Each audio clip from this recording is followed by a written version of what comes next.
welcome to my channel. This is Mama G, and for today's video, we're going to cook pasta in red sauce or in tomato sauce. So our ingredients are mincemeat, carrots, tomato, mushroom, onion, garlic, pasta cooked according in the package instruction. And we're also going to use sugar, salt, black and white pepper, light soy sauce, and tomato sauce. If you are vegetarian, just remove the mincemeat ingredients. So let's cook now. Cooking our pasta with red sauce, we are going to cook the sauce first. And we need to heat the pan first or wok. And then we are going to add cooking oil. If you have olive oil, you can use it. If you don't have, just cook any cooking oil you have.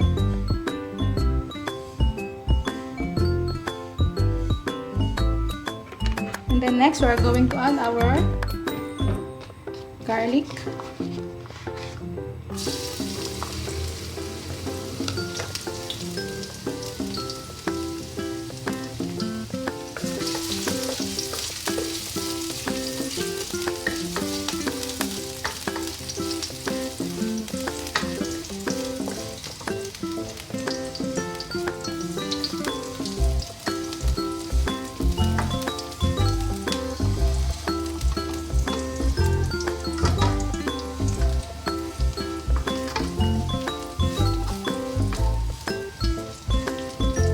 We're going to add our onion.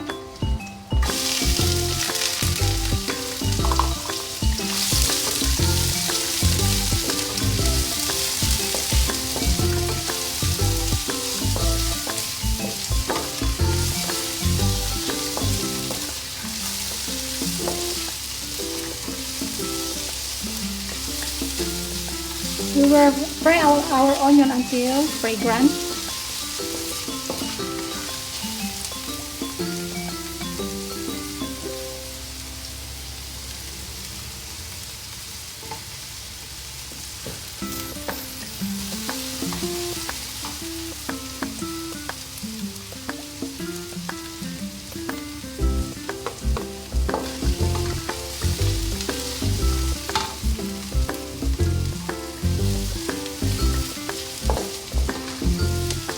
Now we're going to add our minced meat.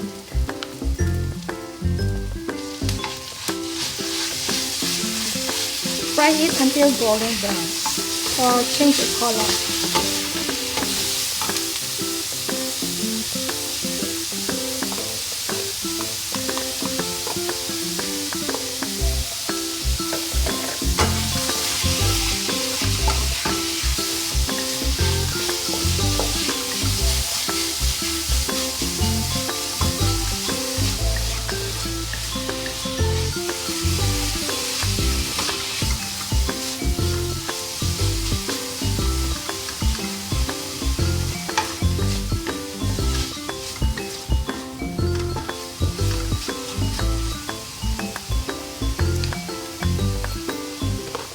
We're going to add our white pepper and black pepper.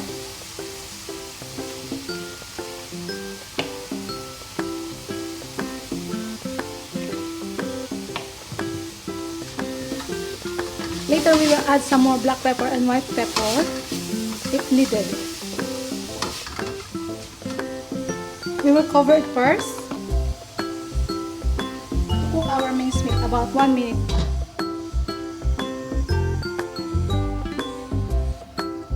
After 1 minute,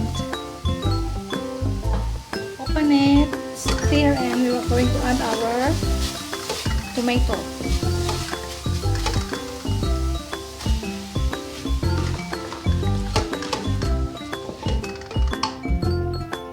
And we will add some salt.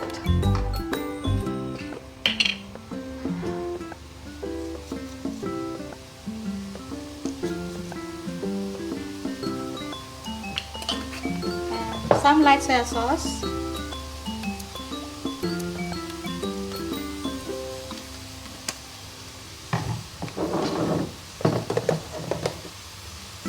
And sugar.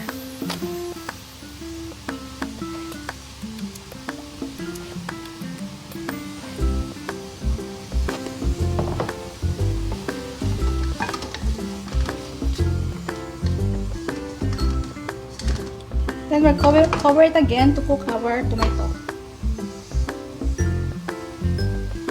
for about 3 minutes. After 3 minutes, we're now going to open it.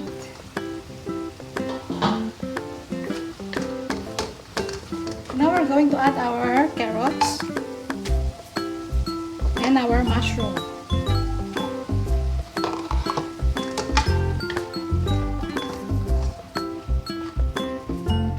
We're also going to add our tomato sauce.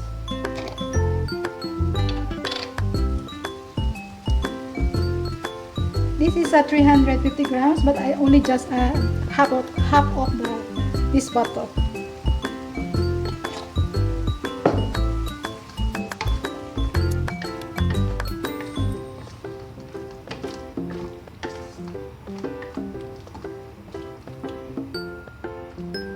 So cover it again until the mushroom and carrots are cooked.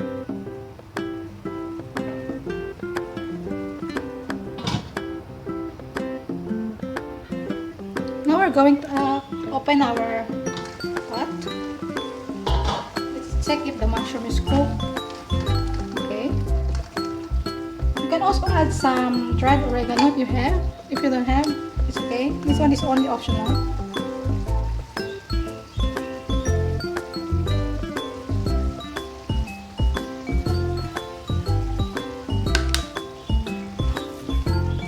Now we're going to add our pasta.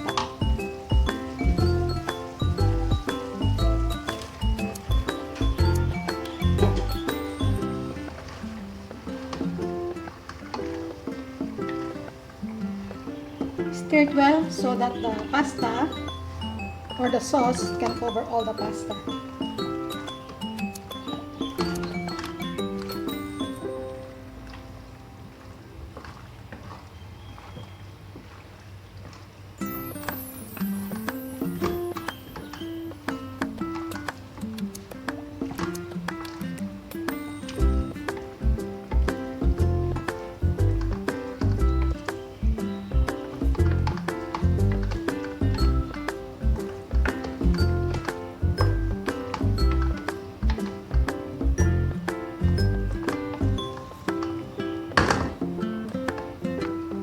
So we cover it first so that the sauce can go into inside the pasta.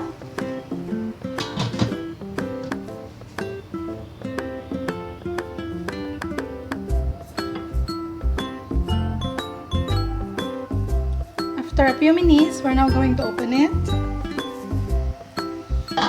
And we can add some more pepper. If you want more pepper, just add some more pepper. If you don't like, just put some or a little bit.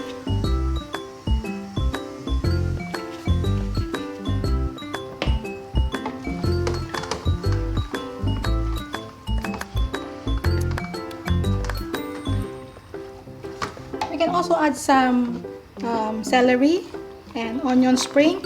This is only optional if you like it, because I like green in my pasta, so I put some.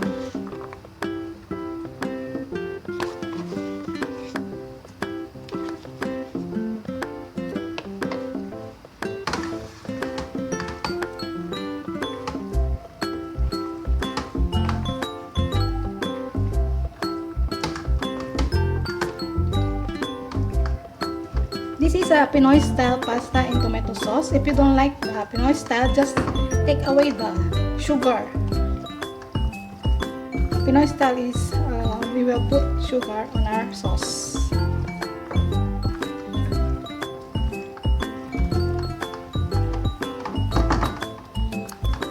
So this is it.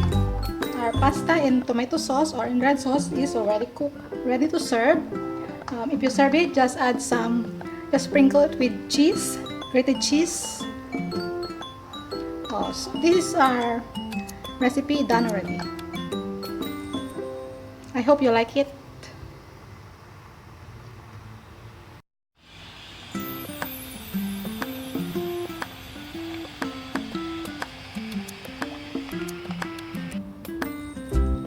So that's our recipe for today, pasta in red sauce or tomato sauce. I hope you like it. Don't forget to like, subscribe to my channel, and leave your comments below Just leave your comments below.